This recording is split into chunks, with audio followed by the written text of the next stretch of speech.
প্রতিটা জানান কেমন লাগতেছে? অনেক ভালো লাগতেছে। ভাই বাদার নিয়ে ম্যাচটা উইন হইছি, টাইব্রেকারে জিতছি, কোনো দুঃখ নাই, আনন্দ। সবাই আমরা ভাই ভাই, সবাই ভাই বাদার।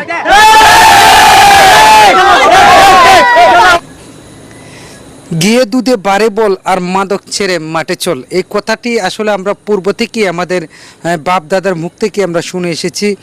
আসলে খেলা মাদক ছেড়ে মাঠে চল এই খেলাটি কিন্তু অত্যন্ত একটি জনপ্রিয় ফুটবল খেলা আপনাদেরকে আমরা দেখাতে যাচ্ছি। আর এই ফুটবল খেলাটি হচ্ছে মাধবপুরের নয়াপাড়া একটি মাঠের মধ্যে ফুটবল খেলা শুরু হয়েছে। আর আপনাদের এই ফুটবল খেলাটি দেখানোর চেষ্টা করছি, যারা ফুটবল প্রেমী রয়েছেন, ফুটবল খেলাকে ভালোবাসেন, তারা কিন্তু এই খেলাটি মনোযোগ দিয়ে দেখবেন।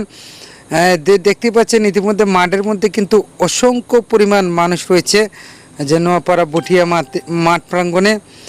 আর এই খেলাটিতে সম্ভবত প্রধান অতিথি হিসাবে উপস্থিত রয়েছেন যে শফিকুল ইসলাম মালদার সাহেব, এবং উক্ত খেলার অনুষ্ঠানের সভাপতি হিসাবে উপস্থিত রয়েছেন বিশিষ্ট মুরব্বী দুলাল মিয়া সাহেব। তাছাড়াও এলাকার অসংখ্য গণ্যমান্য মুরব্বিয়ান এবং তরুণ যুবক এবং নেতারা রয়েছেন।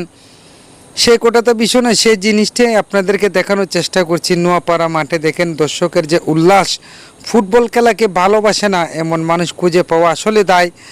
আর ফুটবল খেলার জন্য প্রায় মানুষই পাগল। আমি নিজেও ফুটবল খেলাকে অত্যন্ত ভালোবাসি। আর এই ফুটবল খেলাটির আকর্ষণ হচ্ছে যে দল জয়ী হবে তার হাতে কিন্তু একটা খাসি তুলে দেওয়া হবে, বড় আকারে একটি খাসি দেওয়া হয়েছে খাওয়ার জন্য। যারা জিতবে খাসিটি খেতে পারবে। আর দ্বিতীয় পুরস্কার যারা পাবে, দ্বিতীয় দল যে হবে তার জন্য একটি পুরস্কার রয়েছে। তো আমরা প্রায় ঘন্টার উপরে আড্ডা হাড্ডির লড়াই শেষে খেলা দেখেছি আমরা, কিন্তু প্রত্যেকটা প্রতিটা দলই কিন্তু যে আমরা দেখেছি খুবই শক্ত খেলা খেলেছে। আর সেই স্বার্থে কিন্তু শেষ পর্যন্ত যে ট্রাইব্রেকারে কিন্তু খেলাটি শুরু হয়েছে। আপনারা দেখতে পাচ্ছেন একটার পর একটা গোল দেওয়া হচ্ছে। আর শেষ পর্যন্ত কিন্তু আমরা দেখেছি যে নোয়াপাড়া হলুদ দলটি বিজয় হয়েছে, যে হলুদ ড্রেস লাগানো রয়েছে সেই দলটি জয়ী হয়েছে। আর জয় হওয়ার পরেই কিন্তু আমরা দেখেছি যে দর্শকের যে একটা আনন্দ উল্লাস, কে জিতলো কে হারলো সেটা বড় বিষয় নয়, খেলার মধ্যে কিন্তু একটা আনন্দ উল্লাস থাকে, সেটা হচ্ছে সবচেয়ে বড় বিষয়। আর মাদক ছেড়ে মাঠে চল সেই বিষয়টা আর একটু আপনাদের সামনে বলতে চাচ্ছি। এখনকার প্রজন্মে যে তরুণ যুবক যারা রয়েছে, বেশিরভাগ মানুষই কিন্তু জুয়ায় আসক্ত, মোবাইলের মাধ্যমে জুয়া আসক্ত, নেশায় আসক্ত, ইফটেজিং, সন্ত্রাস, চুরি, চিন্তায় বিভিন্নভাবে কিন্তু তরুণ যুবকরা ফেঁসে যাচ্ছে। আর এর মধ্যে যারা ফুটবল খেলা, ক্রিকেট খেলা, বিভিন্ন ধরনের খেলায় মগ্ন রয়েছে, তারাই কিন্তু সমাজের উপকারে আসছে এবং ভালো পর্যায়ে রয়েছে। তাই সবাইকে খেলাতে উৎসাহ করুন এবং খেলা খেলতে সবাইকে সহযোগিতা করুন।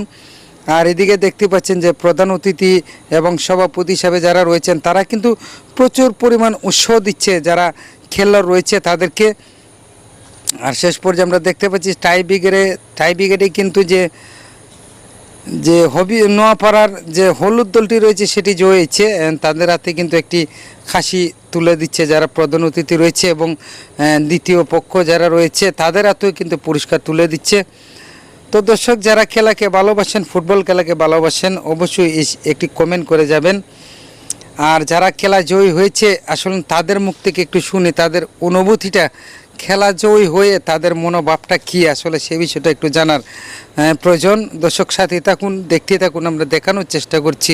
প্রতিটা জানান কেমন লাগতেছে? অনেক ভালো লাগতেছে। ভাই বাদার নিয়ে ম্যাচটা উইন হইছি, টাইব্রেকারে জিতছি, কোনো দুঃখ নাই, আনন্দ। সবাই আমরা ভাই ভাই, সবাই ভাই বাদার।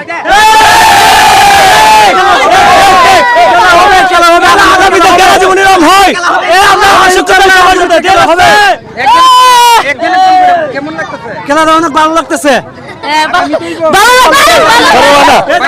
বিসমিল্লাহির রহমানির রহিম। আপনারা জানেন এই মেলমুরা মাঠ একটি পরিচিত একটি মাঠ, সেই মাঠে অতীতে অনেক বড় বড় টুর্নামেন্ট হয়েছে।